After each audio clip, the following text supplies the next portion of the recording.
I was busy recording music this week.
Good morning.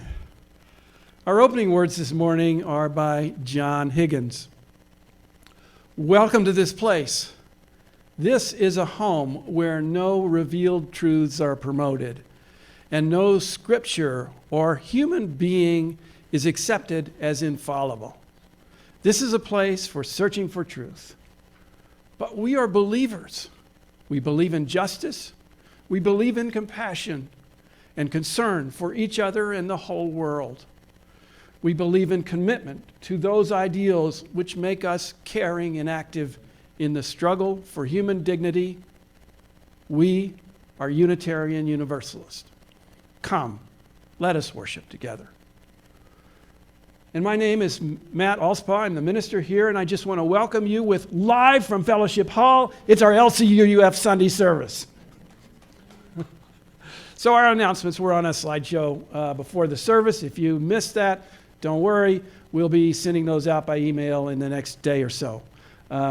We do have our space open. We ask people to be wearing masks because of this crazy Delta variant. But we're glad to see you here, those of you in the room. And we're also so glad to have everybody else online from all over the place. So, we have a shared chalice lighting this morning. Oh, Stin. Good morning. Our chalice lighting words are by Lenny Lund Shoemaker from the Danish Unitarian Church. We're going to read them in both English and Spanish. Let this flame symbolize the divine spark of light embedded in all living things. Deja que esta llama simbolice la divina chispas de luz presente en todos los seres. May its flame lead us to greater knowledge and tolerance. That's it. Pueda su llama guiarnos a un mayor conocimiento y tolerancia. May its warmth lead us to deeper love and compassion. Puede su calor guiarnos a un amor y comprensión más profundos. And may its light lead us toward greater wisdom and understanding. y pueda su luz guiarnos a una mayor sabiduría y entendimiento. Yes, each of us is but a tiny flame. En verdad, cada uno de nosotros no es más que una llamita, But together, we can enlighten the world. pero juntos podemos iluminar el mundo.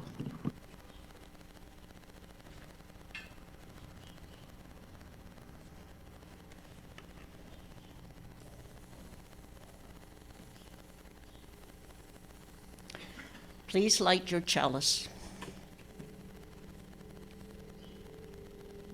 We kindle this light in celebration for the life that we share.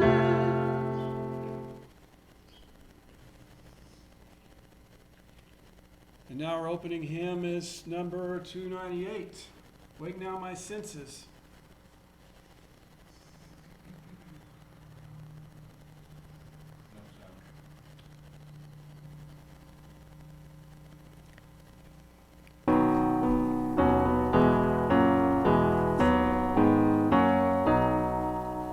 Wake now my senses and hear the earth call. Feel the deep power of being it all. Keep with the web of creation you vow, giving, receiving as love shows us how. Wake now my reason, reach out to the new. Join with each pilgrim who quests for the true. Honor the beauty and wisdom of time. Suffer thy limit and praise the sublime. Wake now compassion, give heed to the cry. Voices of suffering fill the white sky. Take as your neighbor both stranger and friend, praying and striving their hardship to end. Wake now my conscience, with justice thy guide. Join with all people whose rights are denied. Take not for granted a privileged place. God love embraces the whole human race.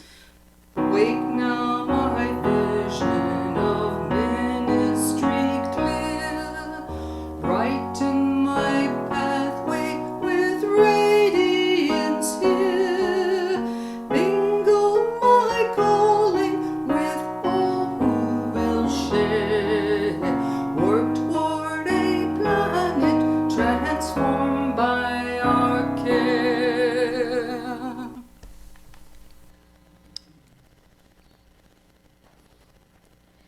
Each week, we take time to remind ourselves that we belong to a community which cares for each other. We do this by sharing any significant joys or sorrows in our lives. If you have a joy or a sorrow to share today and you're on Zoom, you can type it into the chat now and we will read this aloud. First, let us voice our sorrows or concerns, whatever you or the world may be holding, that is in need of our healing and caring thoughts. You are welcome to type sorrows and concerns in the chat box. First, we'll start with the folks here to give you on Zoom a chance to type it in. Anybody here have a concern or sorrow they'd like to share?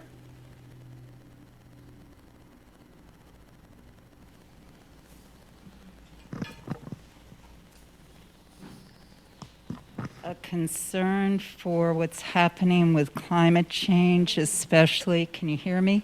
Especially the fires in the northwest part of the United States, and prayers for my cousin Deirdre and her wife up there, and also the northeast with the storm that's coming on a full moon like Sandy did in 2012. Thank you. Anyone else? Yes. Hi, I'm Flo, and I have concerns for my friends and family in the States who are going through trauma and drama of being in the States. You know, the financial, the emotional, the daily input of news that they are surrounded with, and the daily troubles of just living there in New York and Maryland and San Francisco and Prescott, Arizona. Thank you. Anyone else?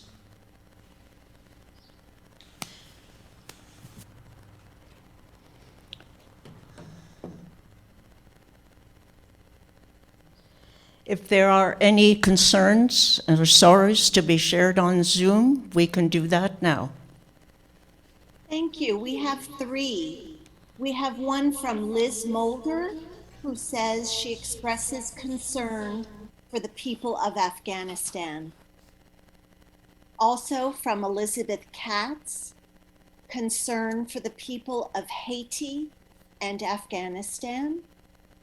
And one from me, Colleen Beery, concern for Elba Marquez, the mother of my housekeeper, who's in the hospital for cancer treatment.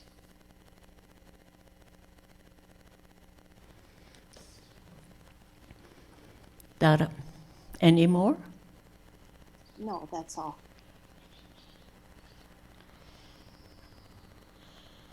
Now let us recall the joys. Whatever you may be celebrating, whatever evokes a feeling of joy or peace for yourself or others. You're welcome to type these joys in the chat box. And again, we'll start with the folks in the room. Anyone have a joy that they'd like to share with us? Yes. Besides making wasn't supposed to be so dramatic. I have a joy. My husband and I, Steve and Sharon Wilson from Davis, California, have been Zooming with you all since the beginning of the pandemic. And this is our first time, not just live, but first time in Ahihic. We've been here 3 weeks, so we're joyful. Welcome.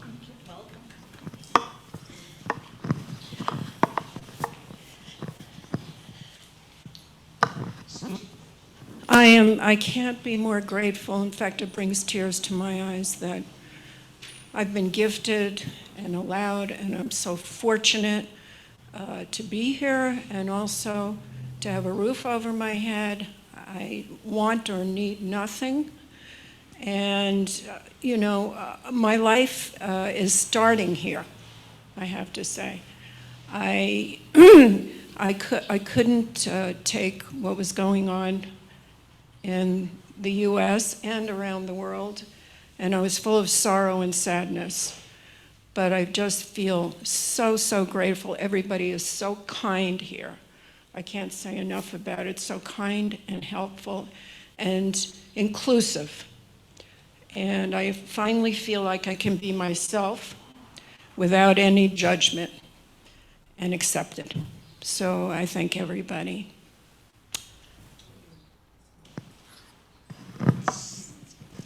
Anyone else for a joy?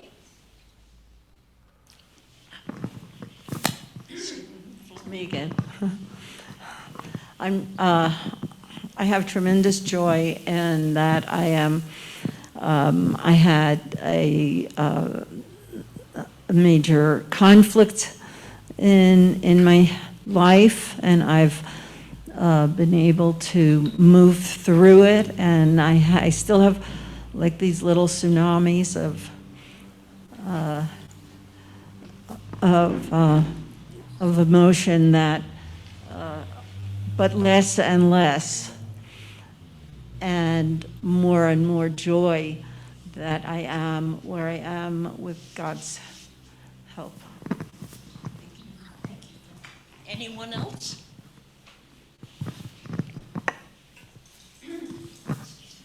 I want to share my extreme joy of being able to see my kids from all over the world in person in the States a couple of weeks ago, and also my joy of just being right here in this place right now.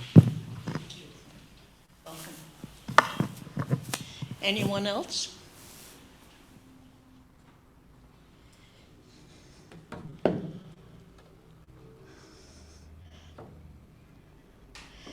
Now, are there any joys that we wish to mention on Zoom?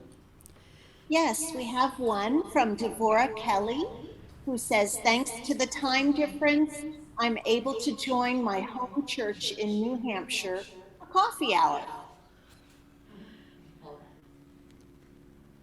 All right. That's all I see.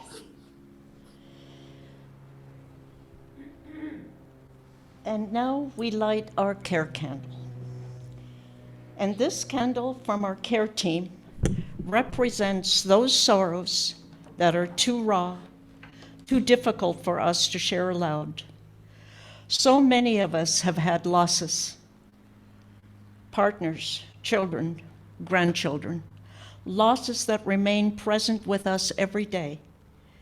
So many of us have burdens, anger, fear, and frustration, all of those things that weigh heavy on our hearts. We will light this candle for all those unspoken sorrows as well.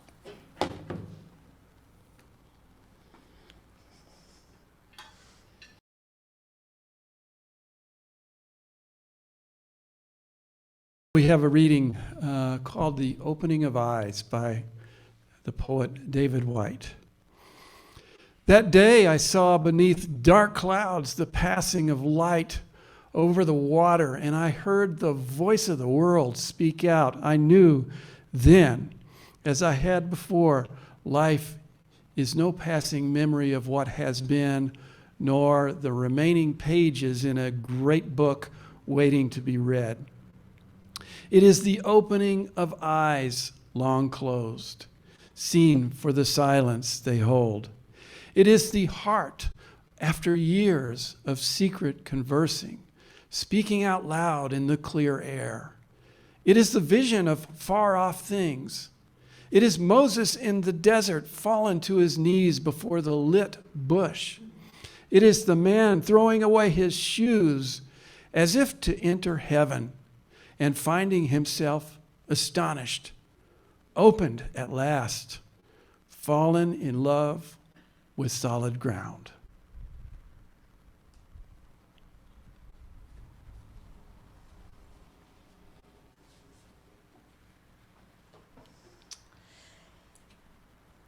It's my turn to talk a little bit about myself. Something I truly don't enjoy doing much, but on the other hand, I have so many stories. This has given me some pleasure. The topic is vision. The year is 1972, 2 years after my daughter was born. My life had changed dramatically. I needed a new vision. The old one had gone down the tube. I was living in Toronto, Ontario, Canada, and I needed a change.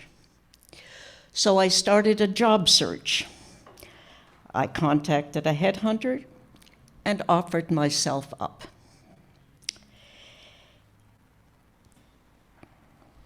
My criteria for employment was to be in the US, in the state of California, preferably San Francisco,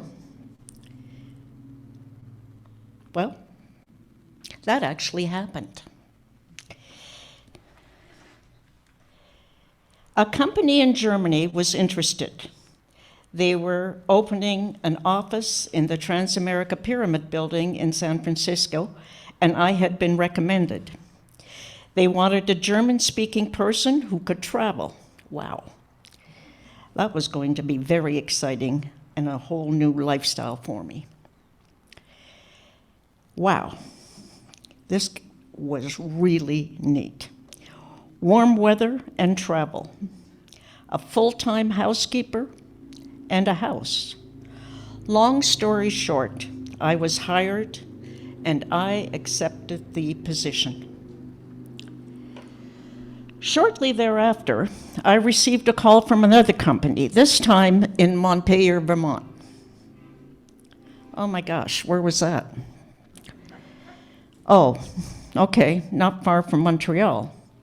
However, this was at the opposite coast. Cold. I had visions of a warmer climate. I decided to accept the offer for an interview. Green hills, deer on the lawn, beautiful fall foliage, cross-country skiing, and down the road, Ben & Jerry's. Life was not bad, I guess.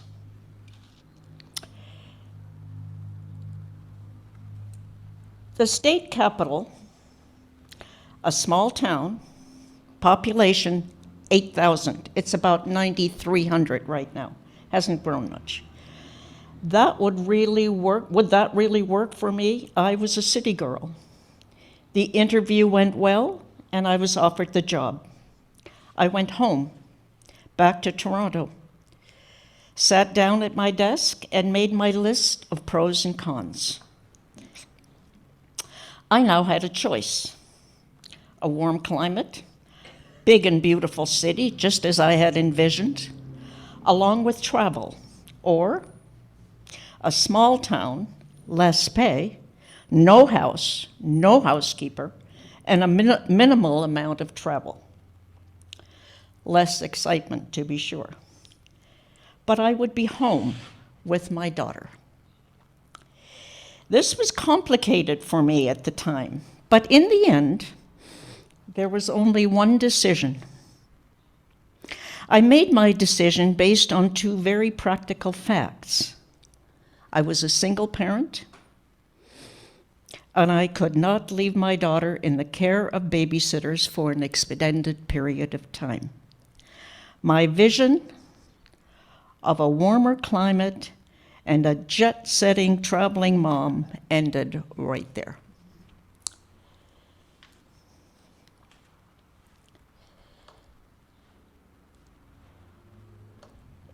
And here are some words from the UU Church in Fresno.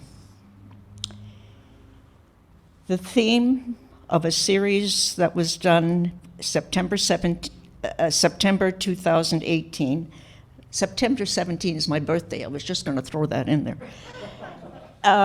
If you stay true to the vision of what's behind the closed door, I'm sorry, let me go back. I got so excited about my birthday. I really am not. In the UU Church of Fresno theme series of September 2018, and I quote, "Every vision distorts, even as it clarifies. Life changes. Some doors close, others open." And I've also learned, and I'm quoting from the previous source, if you stay true to the vision of what's behind the closed door, you'll just end up banging your head against the wall.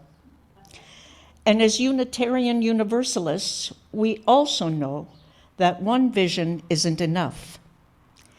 As clear as our perspectives may be, we all know by now that none is complete. It's an invitation to see the world anew. And while this is painful, it's exhilarating, having to let go of the precious visions and dreams to evolve and grow.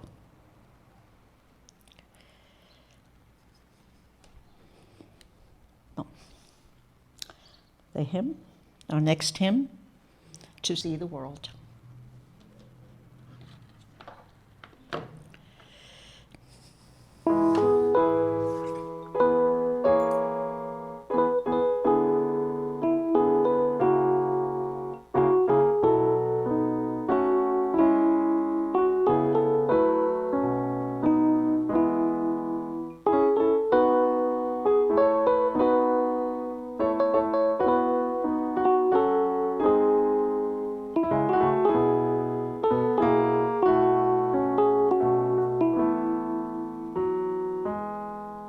To see the world in a grain of sand, and a heaven in a wildflower,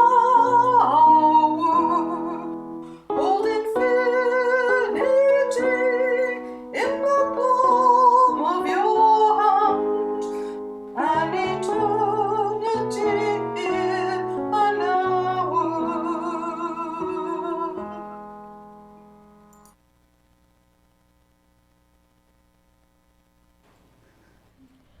Today's reading is by Rose Wynn, an actress and screenwriter living in Toronto.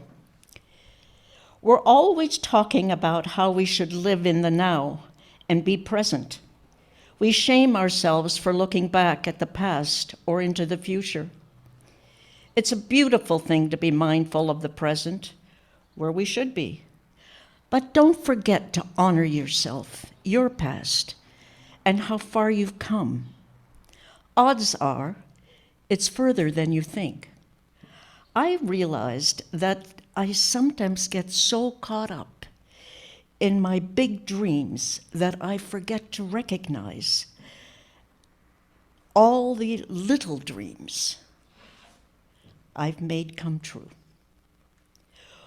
We can get so caught up looking at where we should be, where we aren't, and where others are in comparison, that we forget to appreciate where we've been and where we have come from.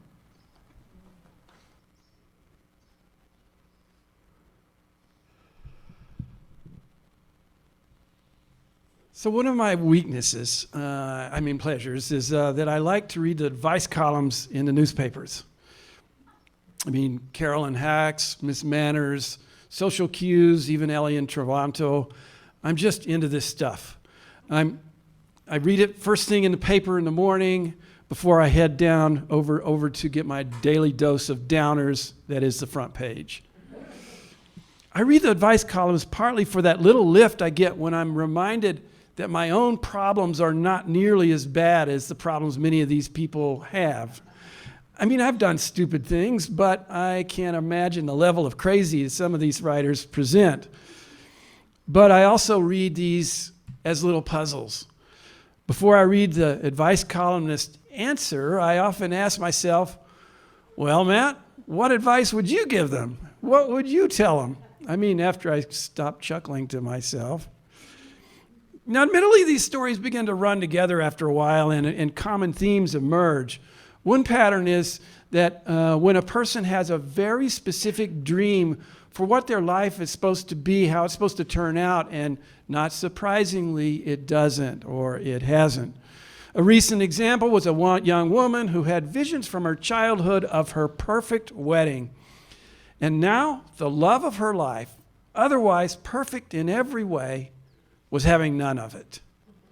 So, dear reader, what do you pick? Perfect wedding or perfect partner? Our topic today is vision. Now, saying misattributed to several different people goes, we are limited not by our abilities, but by our vision.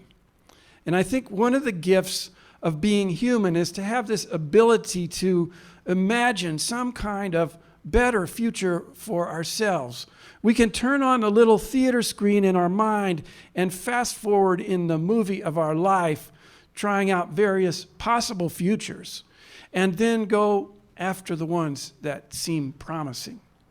Now, maybe I shouldn't limit this gift to humans As I recall those elephants in China who traveled hundreds of miles over the course of a year, I imagine following some kind of group vision before deciding to return home. To imagine, to image, to dream up visions still, that's a blessing.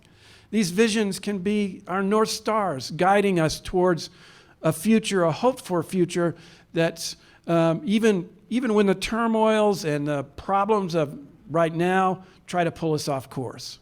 In traditional Christianity, we are taught from the book of Proverbs, where there is no vision, the people perish.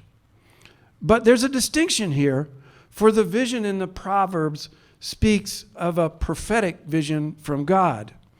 And I imagine that most of us don't really like to think of visions that way. We like to think of visions as human created, emerging from within. Some of us now might think that God plays a role, but we see the work of casting a vision as mainly our own work.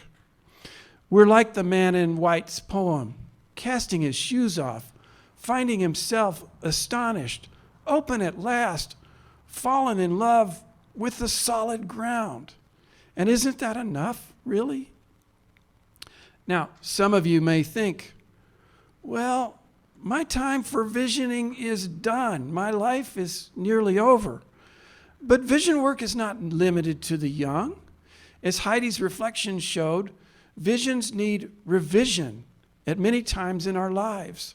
Our visions as elders might include visits and travel. It might include healing damaged relationships with family and friends, perhaps even visions of a good death. For some, our visions might even reveal something beyond death. That's possible too. So how do you come up with a vision? Or maybe, how does a vision come to you? The great psychologist Carl Jung said, your vision will become clear only when you look into your heart. He who looks outside dreams. Who looks inside awakens. Now, I think that Jung was onto something. For there are a whole lot of people who would offer you a vision if you are looking for it outside yourself. After all, large corporations have whole departments focused on creating visions for us as consumers. Years ago, marketers developed the concept of product placement on movies and TV shows so that these products get wrapped into the lifestyles of people that people might aspire to. And then these days, with social media, this marketing process has gotten even more sophisticated, using people called influencers, whose job it is to play role models as creating lifestyle visions for people using the various products that these companies promote. And so these kinds of external visions will likely be shallow and materialistic ones. I mean, look, to use Jung's viewpoint, the American dream is, after all, merely a dream. So we're wise to turn inward, to imagine our own visions. Certainly, outward clues can be helpful, but they shouldn't be the whole picture. The real image emerges from inside. I mean, I think of years ago when I decided to change my career direction from design engineering into something that would be more business-oriented.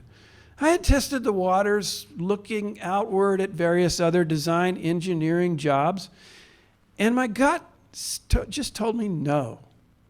And at the same time, I had taken some assignments within the company that involved interaction with teams of customer groups or others, and these assignments that sort of used people skills, and my gut said yes.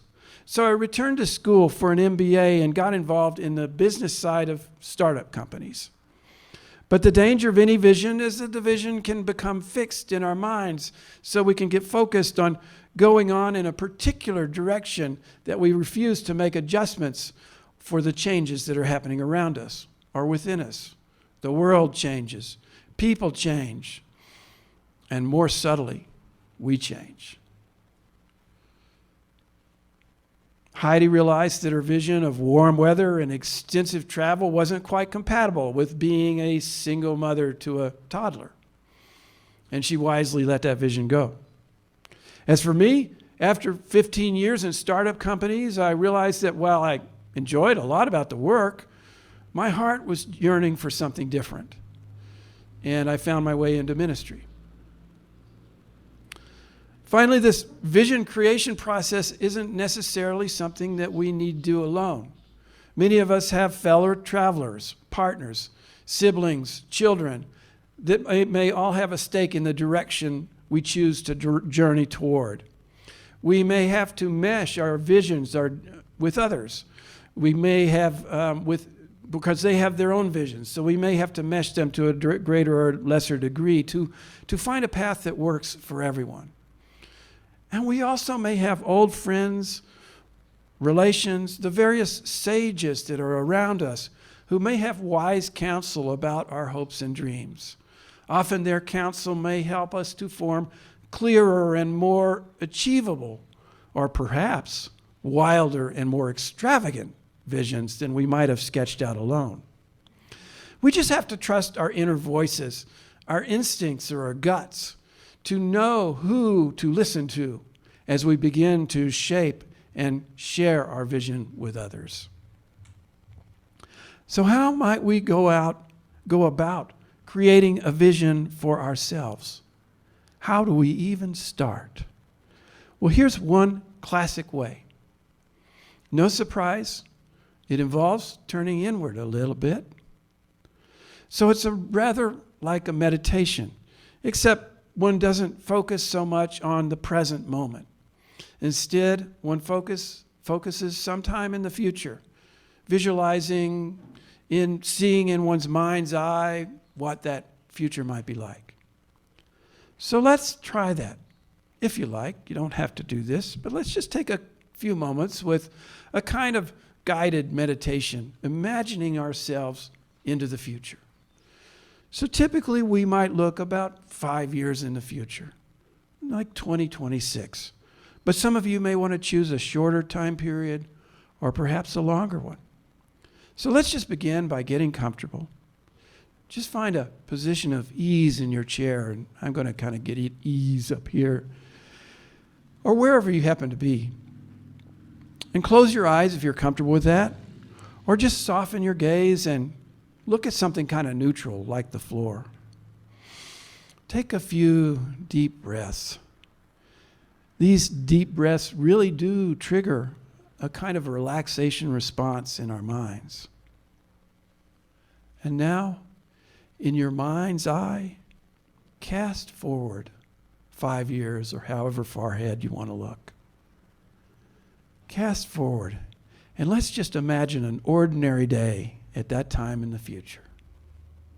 It might be morning, after you've gotten up, or it might be some other time in the day, evening, whatever comes to your mind's eye. Where are you living? Look around. Notice aspects of the space. Maybe it's the same space, maybe a different one. What are you going to be doing? What activities will fill the day? Can you see yourself in those activities? Who is with you? Maybe specific people? Maybe new people you haven't met yet. Take some time to look around, to allow your mind to visualize the space, connect with the people, to perhaps see yourself in whatever role comes up for you. We'll just be in this space for a few more minutes.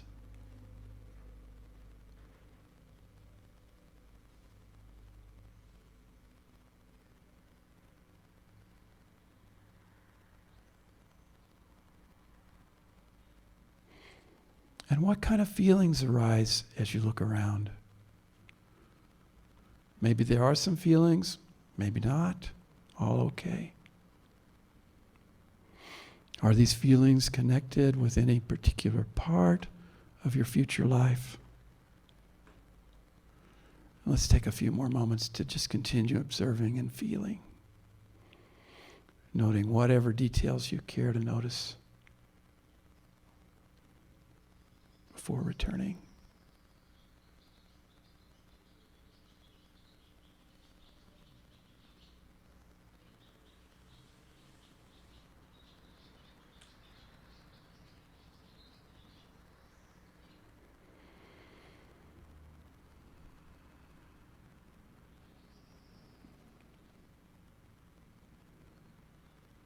And let us now return to this present time.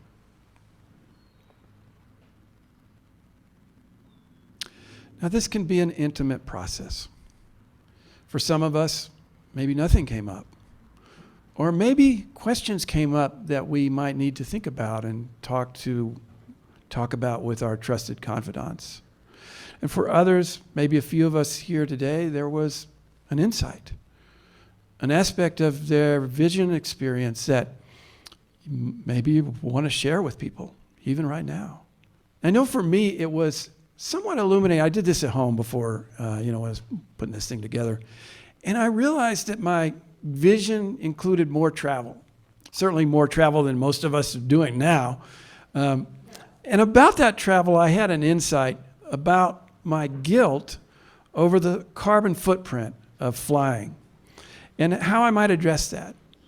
And it's an idea that I want to explore. I need to do some research and talk to people so I can feel good about traveling in the future. Thank you, Lynn. Why, I'm looking forward to doing some traveling again. That's in my vision in the future. Now,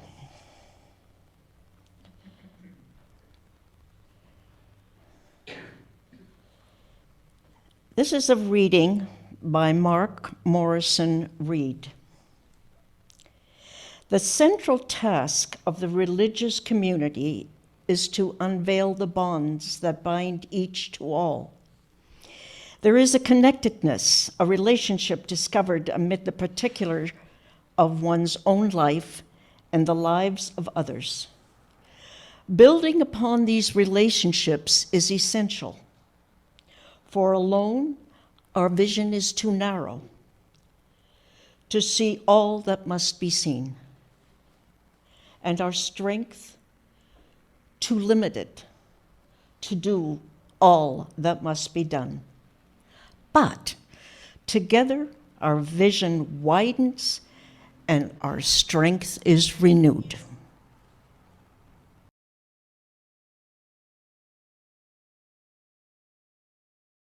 Organizations can develop visions too.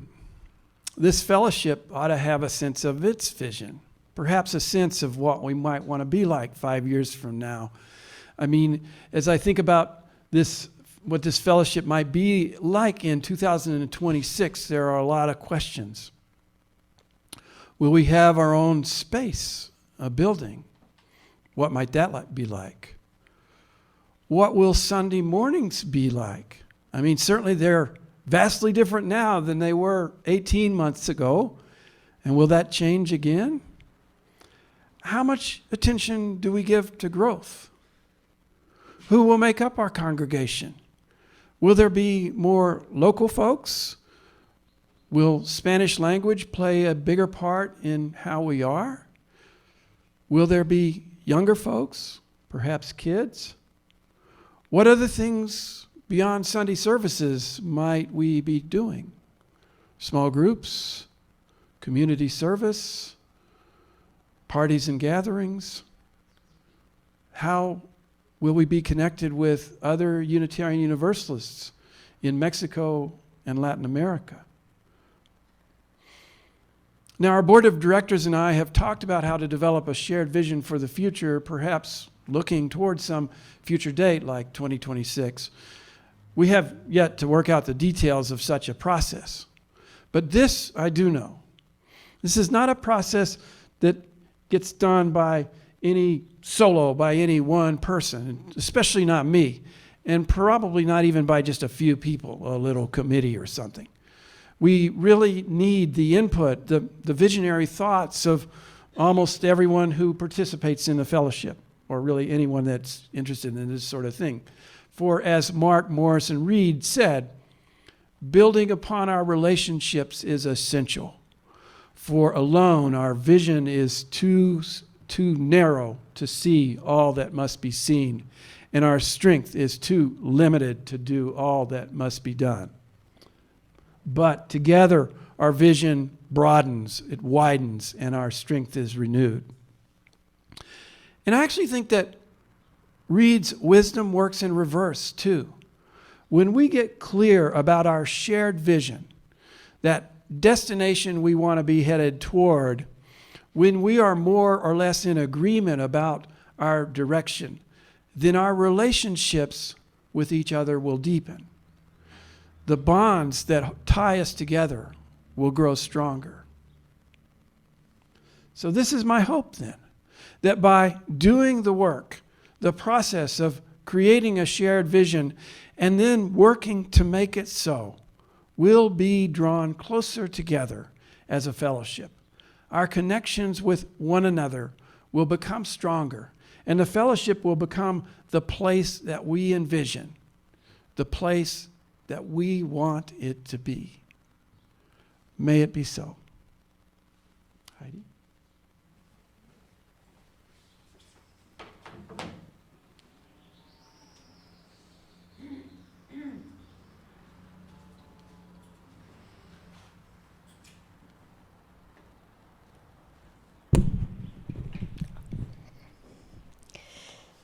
This is the time in our service when we ask that you remember that we share our gifts here through pledging and donations.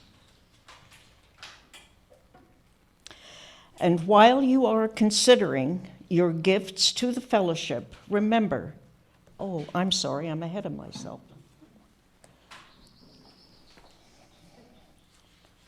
And so is the slides. Oh, they're back. And let me start this again.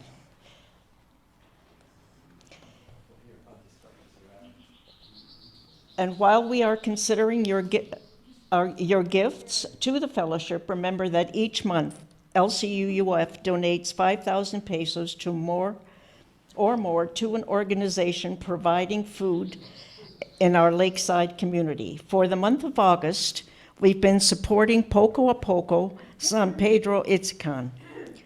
During the depths of the pandemic, Poco a Poco provided food aid to 2,000 families a week in several poor communities east of Chapala. They continue to provide aid as well as their assistance. When you pay your pledge, please do something for Share the Basket, as you used to place pesos in your physical basket. You can donate in the same way that you pay your pledge, but please donate. Share the basket separately, or indicate what part of your donation is for Share the Basket. Your offerings are gratefully received.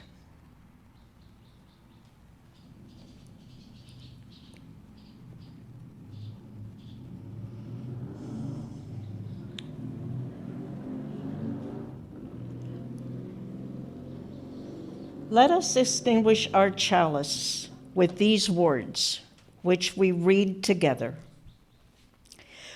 We extinguish this flame, but not the light of truth, the warmth of community, or the fire of commitment. These we keep in our hearts and share with all the world.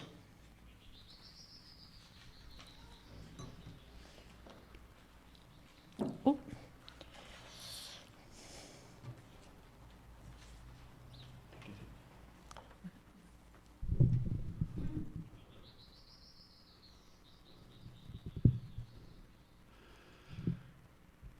May we open our eyes, look inward, and find our own visions, images, guideposts into the future. May we collectively create a shared vision of what this community can be. May it be so. And our postlude is I Wish by Stevie Wonder.